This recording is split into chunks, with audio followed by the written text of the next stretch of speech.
जी। हमारे पास पिछड़े वर्ग के बच्चे आए थे और कहिए तो हम लोग जवाब दें। हमने कहा नहीं, जब तक हम हैं तो क्यों जवाब दोगे। सही बात। तो उन्होंने जो कहा कि साहब हम लोग नौजवान नहीं है क्या?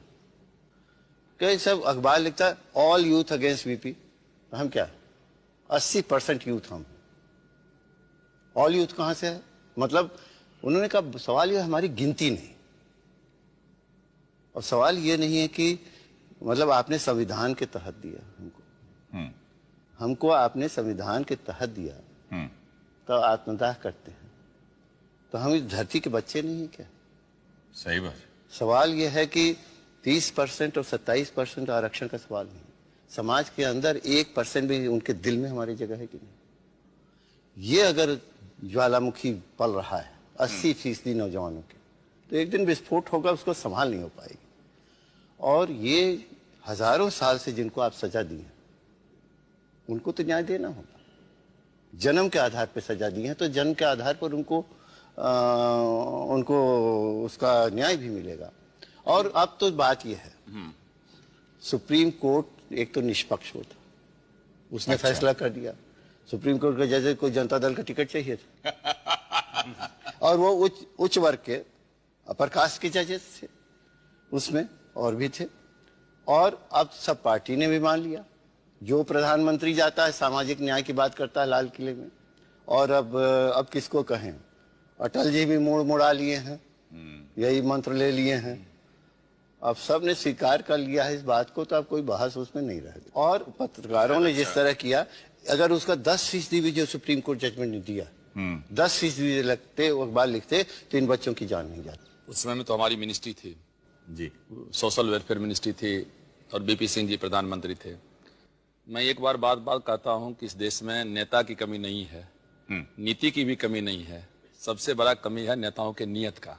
लेकिन इस देश में एक नेता है जिसका नाम बीपी सिंह है, जिसके पास में नेतृत्व की भी क्षमता है, नीति भी है और नियत भी साफ है। और जब कोई आदमी नियत से काम करेगा तो कंट्रोवर्सी तो होगी।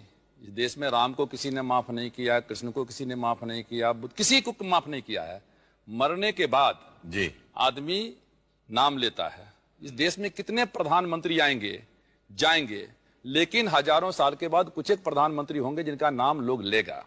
अच्छा, दूसरी बात है कि मैं एक चीज पर्सनल संबंध में कहना चाहता हूं कि आपने अपने इसका नाम रखा है जीना इसी का नाम है। सही बात। तो मैं एक पर्सन भी उसमें पूछिए कि जीना किसका नाम है? जीना किसके लिए? जी, जीना अपने लिए कि जीना दूसरों के लिए? सही बात। और यदि जीना दूसरों के लिए है तो उसी का नाम बीपी सिंह है। अरे वाह।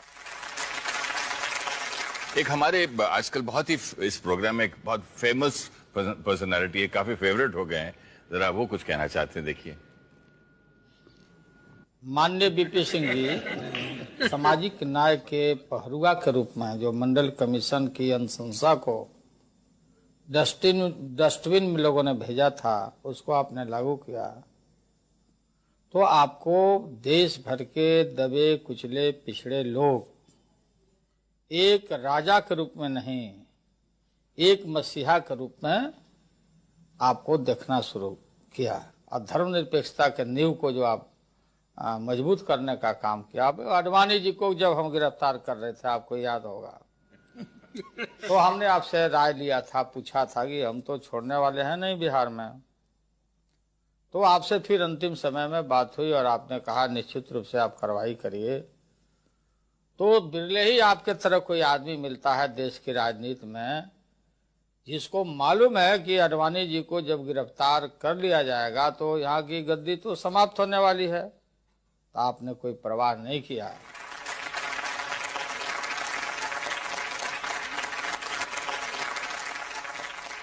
तुम्हारी ही मर्जी का हुक्म दूंगा ताकि मेरी हुकूमत चलती रहे। ये आपका लिखा हुआ है, आप ही ने लिखा ये कविता, लेकिन इनकी पर्सनालिटी से बिल्कुल ये मेल तो खाता ही नहीं है, जितनी आपसे बातें हुई। घर के अंदर की